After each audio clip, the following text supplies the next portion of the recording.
तो आइए इस वीडियो में हम स्टार्ट कर रहे हैं क्लास 10 के बच्चों के लिए द्विघात समीकरण। आप लोग हैं जो कि बिना वीडियो को स्किप किए हुए देखिए, तो आप लोग को जो कि उम्मीद करते हैं वीडियो समझ में आ जाएगा। आपको एकदम पूरा निचोड़ करके यानी बेसिक से बताया जाएगा। सबसे पहले थ्योरी पढ़ाएंगे और उसके बाद थ्योरी पढ़ाने के बाद जो है और ये जो एक्सरसाइज होता है मैं उसका भी क्वेश्चन आंसर कराऊंगा। तो आइए हम लोग पहले द्विघात समीकरण की जानकारी लेते हैं। सबसे पहले इसका परिभाषा जान लेंगे। देखिए नाम क्या है, द्विघात समीकरण। अगर इसको तोड़ करके देखा जाए, यहाँ पर देखिए द्विघात, द्वि माने क्या होता है तो दो, अघात में क्या हो गया घात, यानी जिस समीकरण में अधिकतम कितना घात हो तो दो। तो याद रखिएगा कि जिस समीकरण में अधिकतम दो घात होगा तो इसे द्विघात समीकरण कहेंगे। तो यहाँ पर ऐसे बोल सकते हैं अपनी भाषा में कि जिस समीकरण में क्या बोलेंगे, जिस समीकरण में अधिकतम दो घात हो, तो उसे द्विघात समीकरण कहते हैं। चलिए देखिए, यानी जिस समीकरण में क्या हो गया कि अधिकतम दो घात रहेगा उसे क्या बोलेंगे, द्विघात समीकरण। यहाँ तक सही है। देखिए नाम से क्लियर, द्विघात समीकरण। तो जिस समीकरण में, इससे पहले आप लोग को ऑफलाइन में हम पढ़ा चुके थे और जो ऑनलाइन यानी जो यूट्यूब से देख रहे हैं तो वो भी कहीं ना कहीं पढ़े होंगे। ऐसा नहीं कि 9th में भी समीकरण पढ़ने का था, ऐसा नहीं कि आप 10th का डायरेक्ट यहाँ पढ़ रहे हैं तो नहीं समझ में आएगा। हम उम्मीद करते हैं कि जो अगर ये पहली बार भी देख रहा हो ना उसे भी समझ में आ जाएगा। लेकिन आप है जो कि एक ढंग से देखिएगा, वीडियो को जो है बिना स्किप किए हुए देखिए। तो देखिए यहाँ जिस समीकरण में अधिकतम कितना घात होगा, तो याद रखिएगा ये द्विघात समीकरण तभी होगा यानी जो समीकरण दिया रहेगा ना उसका अधिकतम घात क्या होगा भैया, दो होना चाहिए। ठीक है, घात क्या होगा, दो। तो जिस समीकरण के अधिकतम घात कितना होगा, दो होगा, तो इसे द्विघात समीकरण कहते हैं। या इसको हम अथवा में करके और देख सकते हैं परिभाषा कि यदि ए बी सी, ठीक है, ए बी सी क्या मान लीजिए वास्तविक संख्या हो गया। ठीक है, क्या है, वास्तविक संख्या। यदि ए बी सी वास्तविक संख्या हो तथा ए इजकल टू नॉट जीरो, मतलब कि ए का मान जीरो नहीं होना चाहिए। ठीक है ना, ए का मान जो है नॉट इक्वल है ना जीरो, मतलब जीरो के बराबर नहीं होना चाहिए। यदि ए का मान जीरो हो जाएगा तो फिर ये द्विघात समीकरण नहीं होगा। ठीक है, चलिए तो यहाँ पर हो गया ना, तथा A equal to not zero हो तब, अब देखिए रूप कैसा बनेगा, तब A X square plus B X plus C, ठीक है, बराबर जीरो। मतलब ए बी सी वास्तविक संख्या ले लिए। तो देखिए ए बी सी यहाँ संख्या हो गया और ए जो है कोई ना कोई संख्या है, तो ए का मान जीरो नहीं होना चाहिए। हाँ, बी और सी का मान जीरो ले लीजिए, कोई दिक्कत नहीं है। बी का मान जीरो हो भी सकता है, नहीं भी हो सकता है। उसी प्रकार सी का भी मान जीरो हो सकता है या नहीं भी हो सकता है। लेकिन ए जो है इसका जो कि एक कंडीशन होता है कि ए अगर जीरो हो गया, आप फिर मान लगाइए, अगर ए का मान जीरो हो जाएगा तो एक्स स्क्वायर रहेगा भैया, नहीं ना, ये क्या हो जाएगा, जीरो हो जाएगा। तो इसलिए जो है ए हमेशा क्या होना चाहिए, जीरो नहीं होना चाहिए, यानी कोई ना कोई क्या होना चाहिए, अंक होना चाहिए, संख्या होना चाहिए। सही यहाँ तक। तो देखिए तब A X square plus B X plus C बराबर जीरो के रूप को क्या बोलेंगे, तो द्विघात समीकरण कहते हैं। क्या बोलते हैं, द्विघात समीकरण कहते हैं, यही ना। चलिए तो ये तो कंप्लीट होगा। आप है जो कि 9th में भी पढ़े होंगे तो द्विघात समीकरण या समीकरण की बात आया होगा। तो ये जो है आपका यही द्विघात समीकरण का फॉर्मेट देखने को मिला। यानी इसका जो फॉर्मेट हो गया, क्या हो गया, A X square plus B X square plus C बराबर जीरो। यहाँ तक सही है।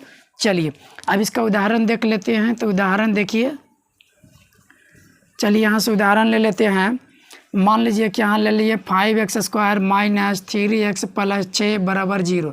तो ये आपका क्या हो गया, द्विघात समीकरण हो गया। क्यों, तो यहाँ पर देखिएगा ये जो आपका हो गया ए का मान हो गया ना, यहाँ पर जीरो तो नहीं है ना।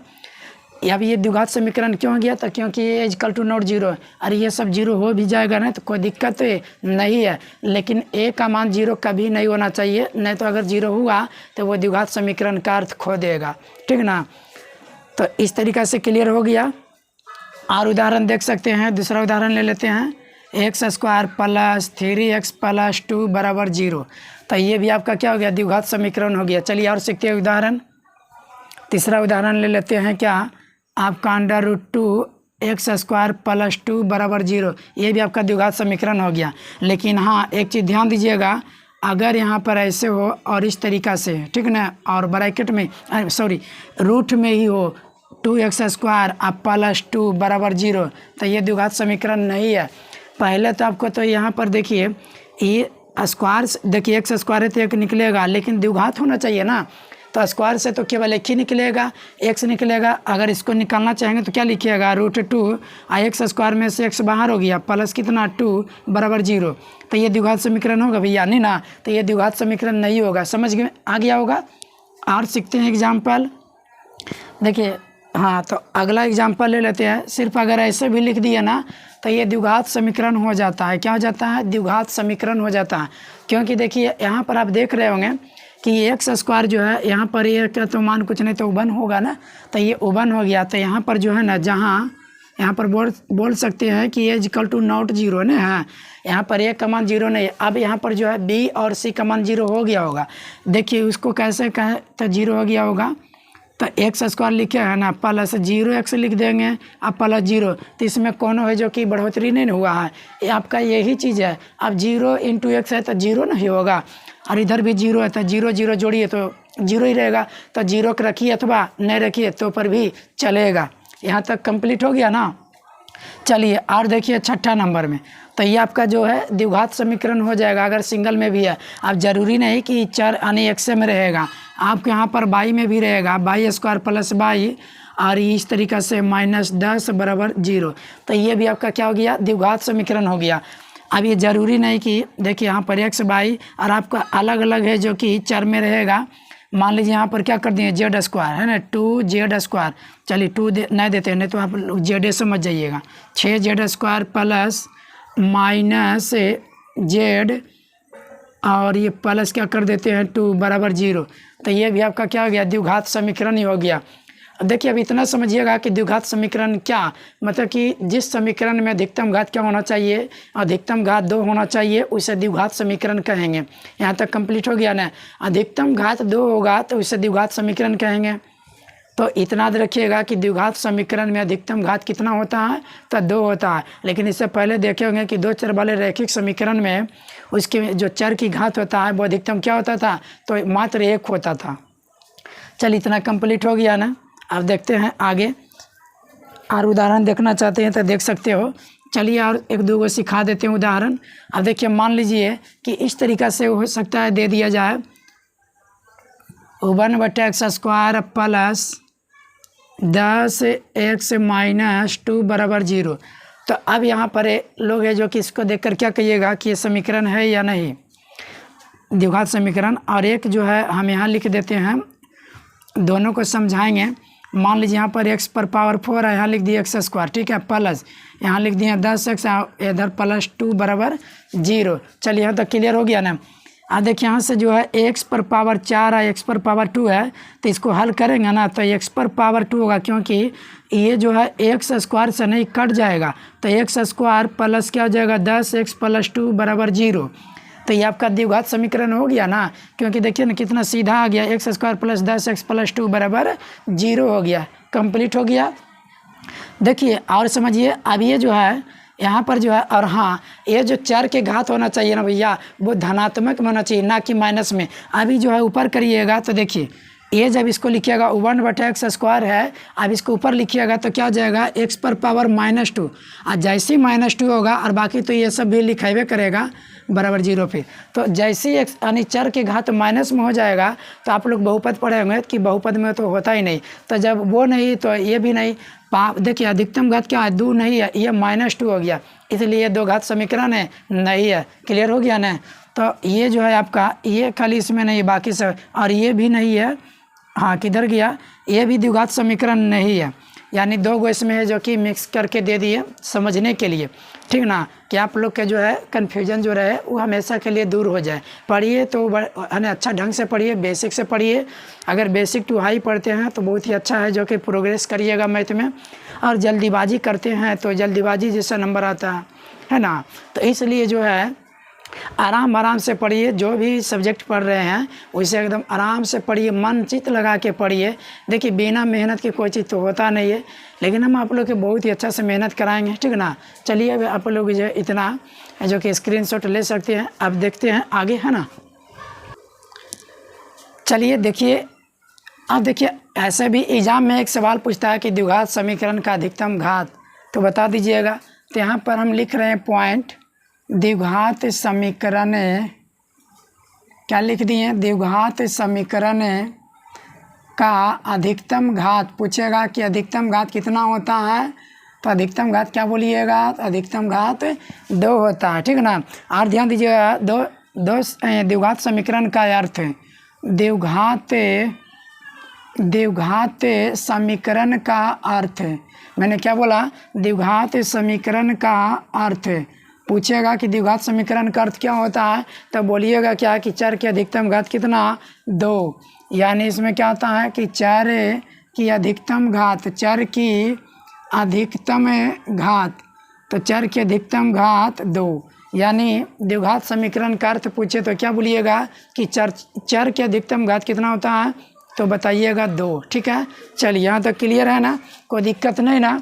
अब देखिए हम लोग देखते हैं क्या, द्विघात समीकरण का मानक रूप, ठीक है। अब हेडिंग बनाएंगे, द्विघात समीकरण का मानक रूप, द्विघात समीकरण का मानक रूप। चलिए देखिए अब हम लोग क्या पढ़ेंगे, द्विघात समीकरण का मानक रूप। तो देखिए द्विघात समीकरण का मानक रूप क्या होता है, तो देखिए चर की घात को क्या करना है, या तो घटते क्रम में लिख दो या तो फिर बढ़ते क्रम में लिख दो। मतलब कहने का मतलब, अगर चर के अधिकतम घात 2 होता है तो उसे पहले लिख दो या तो उसे अंतिम में लिख दो, या घटते या बढ़ते क्रम में। तो लेकिन शुद्ध जो होता है वो किस तरीक़ा से लिखा जाता है, मानक रूप, तो समझिएगा। देखिए द्विघात समीकरण का मानक रूप का ये, या फिर क्या कहें, व्यापक रूप, मानक रूप या व्यापक रूप, ठीक ना, या इसको बोलते हैं स्टैंडर्ड फॉर्म, है ना। द्विघात समीकरण का स्टैंडर्ड फॉर्म क्या होता है, समझ में आ गया। तो देखिए इसका जो व्यापक रूप होता है वो इस तरीक़ा से होता है, जो अभी मैंने इससे पहले परिभाषा में बताए थे, x² + bx + c = 0। इतना हो गया ना। जहाँ आप सभी को मालूम है कि जहाँ क्या A B C बिलोंग करता है किसको, रियल नंबर को, यानी वास्तविक संख्या। A B C जो है कोई ना कोई संख्या है, लेकिन एक चीज़ और याद रखिएगा कि A = नॉट 0 होना चाहिए, तब कहलाएगा व्यापक रूप, अन्यथा नहीं। और हाँ ये सब 0 हो भी गया तो कोई दिक्कत नहीं है, ठीक ना। सिर्फ क्या नहीं होना चाहिए 0, तो A का मान 0 नहीं होना चाहिए। चलिए आगे बढ़ते हैं। तो इस तरीक़ा से समझ में आ गया ना कि द्विघात समीकरण का मानक रूप क्या होता है, या स्टैंडर्ड फॉर्म क्या है, या व्यापक रूप क्या है, बात एक ही है, समझ में आ गया ना। तो अब आइए यहाँ पर हम लोग उदाहरण देखते हैं। ये तो कंप्लीट हो गया कि द्विघात समीकरण है का व्यापक रूप जो होता है किस तरीक़ा से होता है। अब आइए हम लोग क्या करते हैं, इसकी जांच करते हैं कि द्विघात समीकरण का रूप है या नहीं, या फिर कह देगा कि द्विघात है या नहीं, ठीक ना। तो इसमें जो है हम लोग किस तरीक़े से जांच करना होता है। चलिए उदाहरण ले लेते हैं। चलिए देखिए, मान लीजिए कि हमने ले लिए क्या, x + 1 के होल स्क्वायर, ठीक है, बराबर, फिर लिख दिए 2x - 3। अब तो इसको जांचना पड़ेगा ना कि द्विघात समीकरण है या नहीं। तो देखिए पूछे भी जाते हैं कि निम्न में जांच कीजिए कि द्विघात समीकरण है अथवा नहीं। तो इसको क्या करना है, इसके लिए तो इसको जो है हल करना है। x + 1 यानी a + b के होल स्क्वायर, इसको तोड़िएगा, a² + b² + 2ab हो गया ना। फिर क्या हो जाएगा, इसको गुना कर दीजिए, क्या हो जाएगा, 2x प्लस गुना माइनस तो माइनस, 2 गुना 3 तो 2 तिहाई कितना, 6। अब देखिए यहाँ पर ही क्या हो जाएगा, x² + 1 का वर्ग करेंगे तो 1 प्लस 2 गुना 1 कीजिए 2 और x में गुना कर दीजिए तो 2x होगा ना। और ये क्या हो जाएगा 2x माइनस 6, ये भी प्लस में 2x, इधर भी प्लस में, क्या हो गया कैंसिल हो गया ना। अब जो है इधर क्या बच गया एक्स स्क्वायर, अब माइनस 6 को इधर ले आइए, +1 है और ये +6 ही हो जाएगा बराबर 0। अब यहाँ जो है एक्स स्क्वायर प्लस कितना हो गया 7 बराबर 0। तो ये क्या द्विघात समीकरण हो गया कि नहीं, तो बोलिएगा जी ये द्विघात समीकरण है। कैसे है, तो क्योंकि यहाँ पर जो है ए का जो मान है ना वो 0 नहीं है। यदि 0 हो जाता तो फिर ये द्विघात समीकरण नहीं होता। द्विघात समीकरण ऐसा भी हो गया कि चर के अधिकतम घात कितना आ गया 2 आ गया, चर यहाँ x है ना और x की पावर कितना आ गया 2 आ गया, तो चर के अधिकतम घात क्या हो गया 2 हो गया, इसलिए क्या हो गया ये सही हो गया, ये द्विघात समीकरण है। चलिए और है जो कि जांचते हैं। चलिए अगला उदाहरण लेते हैं, √x माइनस 1/√x और इसका कर दिए होल स्क्वायर। ठीक है, ऐसा उदाहरण सीखिएगा तो मज़ा आ जाएगा पढ़ने में और आप लोग को सस्पेंशन भी दूर हो जाएगा। अब देखिए ये भी फार्मूला पर बैठ रहा है ना, a माइनस बी के होल स्क्वायर, तो क्या हो जाएगा a स्क्वायर प्लस क्या हो जाएगा b स्क्वायर और फिर -2a फिर क्या हो जाएगा b, हो गया ना, और बराबर में क्या 6, यहाँ तक सही है। a square plus b square -2ab, तो a तो √x और b जो है 1/√x, यही है ना। अब बराबर 6। अब देखिए यहाँ से स्क्वायर से ये एक निकलेगा ना बाहर, स्क्वायर से रूट का, तो यानी x हो जाएगा प्लस ये क्या हो जाएगा 1/x और ये माइनस क्या हो जाएगा ये कैंसिल हो गया, तो क्या हो जाएगा 2 गुना कीजिए √x है √x, ये कैंसिल हुआ नहीं कट गया, तो 2 गुना 1 कीजिए तो 2 रहेगा। अब बराबर में क्या 6। चलिए देखते चलिएगा, इधर बराबर के चिन्ह नहीं यहाँ के चिन्ह देना, x प्लस 1/x माइनस में 2 है, 6 उधर प्लस में है, इधर आएगा तो माइनस में बराबर 0। अब देखिए यहाँ क्या हो जाएगा x प्लस 1/x और ये -2 और -6 कितना हो जाएगा -8, 6 2 8 हुआ ना बराबर 0। अब क्या कीजिएगा तो इसको एलसीएम ले लीजिए, है ना, क्या करना है इसको एलसीएम लेना है, तो क्या हो जाएगा x एलसीएम ले लेते हैं। अब यहाँ भी कुछ नहीं तो 1 और नीचे कर देते हैं, यहाँ पर क्या हो गया x एलसीएम हो गया ना, 1 से x में भागा दीजिए, x बार में कटेगा तो x स्क्वायर ही होगा ना प्लस, अब x कट जाएगा तो 1 लिखाएगा। अब यहाँ पर क्या 1 से भागा x में दीजिए, x बार में कटेगा तो -8x बराबर 0, यही हो गया। अब x को उधर भेज दीजिए तो 0 में गुना x होगा तो 0 बन हो जाएगा, तो मिल जाएगा x स्क्वायर -8x प्लस 1 बराबर 0, यानी 0 गुना x करिएगा तो 0 होगा ना, तो यही बराबर 0 हो गया। क्या ये द्विघात समीकरण हो गया कि नहीं, तो बोलिएगा यस ये द्विघात समीकरण है। कैसे पता चल गया, तो ये व्यंजक आ गया क्या x स्क्वायर -8x प्लस 1 बराबर 0, कोई दिक्कत। चलिए यहाँ तक कंप्लीट हो गया ना, और उदाहरण हम लोग सीखते हैं, है ना, बढ़िया उदाहरण देखेंगे। चलिए और सीखते हैं हम लोग उदाहरण के माध्यम से, है ना। ये याद रखिएगा बाबू कि द्विघात समीकरण का व्यापक रूप होता क्या है, ये अवश्य याद रखिएगा, ठीक ना। इसी के बेस पर हम लोग द्विघात बताते हैं कि है या नहीं, किस पर, तो इसका व्यापक रूप पर। एक्स स्क्वायर ये सब 0 हो भी गया तो कोई दिक्कत नहीं है, x square plus bx plus c बराबर 0, ये आपका क्या द्विघात समीकरण का व्यापक रूप है ना। किसका है, तो ये द्विघात समीकरण का रूप हो गया, क्या हो गया द्विघात समीकरण का रूप, द्विघात समीकरण का रूप यानी व्यापक रूप, ठीक ना, यही है द्विघात समीकरण का व्यापक रूप। आइए और सीखते हैं उदाहरण से। देखिए अगला उदाहरण ले लेते हैं, तीसरा, एक्स स्क्वायर प्लस 1 बराबर 8, ठीक ना, 8x, एक्स स्क्वायर प्लस 1 बराबर कितना हो गया 8 है। अब ये बताना है कि द्विघात समीकरण है या नहीं, तो इसे जांचना पड़ेगा ना। तो यहाँ पर क्या करेंगे, सॉल्यूशन लिखेंगे, एक्स स्क्वायर इसको इधर खींच दीजिए यानी बराबर में, तो इधर आके माइनस में 8x है, ये प्लस 1 और कुछ नहीं तो बराबर 0 रह गया। अब देखिए यहाँ पर ही कुछ नहीं तो 1 हो गया ना, तो ax स्क्वायर माइनस bx इस तरीक़ा से रूप में देखने को मिलता है कि नहीं, तो इस तरीक़ा से देखने को मिलता है। हम तो आप लोग को बोले ना कि ये सब मिले अथवा नहीं मिले, ये मिल जाना चाहिए। क्या यहाँ पर जीरो तो नहीं ना, हाँ जीरो होता तो क्या हो जाता है, एक्स स्क्वायर हो भी नहीं करता, समझा। क्योंकि कोई भी संख्या में या व्यंजक में जीरो का गुना हो रहा है या जीरो में गुना करिएगा तो सब को जीरो बना देगा। क्या, चलिए देखिए, तो ये क्या हो गया, ये भी क्या हो गया, द्विघात समीकरण है, यानी जितना उसके रूप में आ गया तो वो क्या हो गया, द्विघात समीकरण है। तो लिख सकते हैं कि अतः, ऐसे भी अंत में लिख सकते हैं, अतः एक्स स्क्वायर प्लस 1 बराबर 8x द्विघात समीकरण है। क्या है, द्विघात समीकरण है। क्यों है, क्योंकि चर के जो घात हुआ वो अधिकतम कितना, 2 है, तो इसलिए हो गया, समझ गया ना। चलिए और सीखिए, और जो कि देखते हैं चौथा उदाहरण। देखिए उदाहरण से भी सीख मिलता है आपको। तो कहते हैं थ्योरी और उदाहरण देते देते क्या होगा, चैप्टर का तो आधा मैथ इसी में बन जाएगा, और जब एक्सरसाइज कराएंगे तो और सीख मिलेगा, और बेहतरीन ढंग से पढ़िएगा एकदम। एक्स स्क्वायर हो गया ना, फिर प्लस 1/x बराबर 17। अब इसको सोल्यूशन करके देखना पड़ेगा कि द्विघात है कि नहीं, लेकिन आप लोग कहिएगा बिना हल किए बता रहे द्विघात है, कहिएगा ना। देखिए यहाँ पर आप लोग देख रहे होंगे कि चर के अधिकतम घात 2 हो गया ना, तो इसलिए कहिएगा द्विघात है। लेकिन रुको जरा, ये द्विघात है या नहीं अभी पता चलेगा। यहाँ से देखिएगा एक्स स्क्वायर है ना, प्लस 1/x, इधर ले आइए 17 बराबर 0, ठीक है। अब यहाँ पर ही एल्सियम लेंगे, कुछ नहीं तो इसके नीचे 1, एल्सियम क्या जाएगा, x, यही होगा ना कि नहीं होगा, यस, एल्सियम हो जाएगा कितना, x।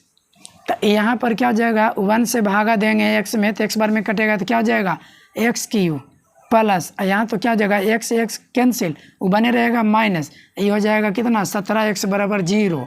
देखिए x को भेज दीजिए 0 में, यानी भागा में, तो उधर जाके गुना में, तो 0 गुना x करिएगा तो क्या हो जाएगा, 0 होगा। तो एक्स स्क्वायर, इसको एक्स स्क्वायर नहीं x³ हो गया, ये x³ माइनस 17x प्लस 1, इसको c के टाइप जैसा लिख देते हैं, जैसे c उधर लिखा हुआ रहता है आचार, क्योंकि चार वाला के साथ में इधर सब लिखते हैं। और ये बटा वाला x जो है उधर गुना में हो गया तो 0 हो गया ना।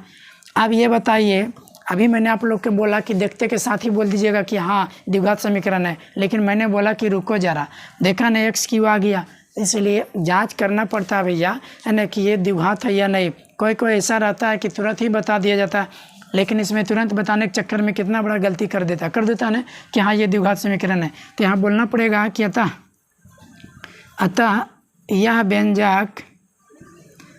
व्यंजक या समीकरण भी बोल सकते हैं, व्यंजक ही बोलो, अतः यह व्यंजक द्विघात समीकरण नहीं है। अब क्यों नहीं है तो पता चल ही गया होगा कि चर के घात क्या आ गया, 3 आ गया। आज जबकि चर के घात क्या होना चाहिए, अधिकतम 2 होना चाहिए, 2 से ज़्यादा भी नहीं और 2 से कम भी नहीं, है ना। यानी कितना होना चाहिए, तो स्क्वायर यानी पावर 2 होना चाहिए x के अधिकतम घात। तो यहाँ तक कंप्लीट हो गया ना। चलिए और सीखते हैं, ठीक है। अब देखिए अगला उदाहरण लेते हैं। देखिए उदाहरण में बहुत प्रकार के है जो कि अलग अलग है, जो कि पूरे बता रहे हैं, ठीक ना, ताकि सीख मिलेगा। x + 2 लिख दिए और ये स्क्वायर कर दिए बराबर, इधर लिख दिए x - 2 के स्क्वायर लिख दिए। यहाँ तक सही हो गया, यहाँ तक कोई दिक्कत नहीं ना। चलिए देखिए यहाँ पर ध्यान दीजिएगा, a + b के होल स्क्वायर है तो इसको तोड़ सकते हैं, a square + b square + 2ab हो गया ना। a इसको बोले b इसको बोले बराबर, ये - b के होल स्क्वायर पर है तो ये भी तोड़ दीजिए, a square + b square - 2ab, तो a और ये क्या हो गया b। आप देखिए क्या करेंगे, तो x स्क्वायर ये प्लस 2 दूनी 4, 2 दूनी कितना 4x बराबर, ये क्या हो जाएगा x स्क्वायर, ये 2 का वर्ग कितना 4, अभी गुना कर दीजिए, माइनस 2 दूनी 4x हो गया ना। आप देखिए यहाँ पर x स्क्वायर इधर x स्क्वायर दोनों प्लस में बराबर में, कोई भी एक दूसरे के इधर लेके जाइएगा तो माइनस होगा, तो यहीं पर काट दीजिए, बराबर बराबर चिन्ह है ना बराबर में। और इसके बाद क्या है, तो यहाँ पर जो है ना 4 भी कट जाएगा, बच क्या गया आपका 4x, और ये बराबर बीच में, और इधर क्या माइनस में 4x। अब इसको ले आइए 4x, इधर प्लस में हो जाएगा 4x बराबर 0, तो क्या बच जाएगा, ये 4 4 8x बराबर 0। आप ही बताइए द्विघात समीकरण होगा या नहीं, क्योंकि चर के घात क्या हो गया, यहाँ पर चर के घात एक ही ना आया। बोलेंगे कि अतः यह द्विघात समीकरण नहीं है। अतः यह द्विघात समीकरण नहीं है। अतः यह द्विघात समीकरण नहीं है। क्यों नहीं है पता चल ही गया होगा कि चर के जो घात आया है वो क्या हो गया, 1 आया। अगर 2 आ जाता तो ये हो जाता, बी और सी मिलता चाहे तो नहीं भी मिलता, उससे कोई फ़र्क नहीं पड़ता। यहाँ तक क्लियर। चलिए और एक उदाहरण से सीखते हैं। एक उदाहरण और लेते हैं, ठीक ना। x प्लस 3x हाँ प्लस x प्लस 3x के होल स्क्वायर ले लिए बराबर x माइनस 2x के होल स्क्वायर। अब इसको देखना कि द्विघात समीकरण है या नहीं। ये 5वां एग्जाम्पल हो गया। अब इसको तोड़ दीजिए, ए स्क्वायर प्लस, अब यहाँ पर घेर के लिखिए बी स्क्वायर प्लस 2a और ये क्या हो जाएगा b बराबर a माइनस बी के होल स्क्वायर, क्या हो जाएगा A square plus B square minus 2ab। तोड़ दिए। अब इसको जो कि वर्क कर दीजिए, एक्स स्क्वायर प्लस 3 3 9 और एक्स स्क्वायर है तो एक्स स्क्वायर प्लस 3 दूनी 6 और एक्स स्क्वायर हो जाएगा ना, एक्स गुना एक्स बराबर एक्स स्क्वायर, ये क्या हो जाएगा 2 दूनी 4, एक्स का वर्क कीजिए तो एक्स स्क्वायर माइनस 2 दूनी 4 और एक्स 2 गो है, गुना करिए एक्स स्क्वायर होगा ना। और देखिए यहाँ से एक्स स्क्वायर इधर भी प्लस में इधर भी प्लस में कैंसिल हो गया ना, बराबर पक्ष में है। देखिए बराबर पक्ष में चिन्ह सेम रहेगा तो कट ही जाएगा, और कट रहा है नहीं।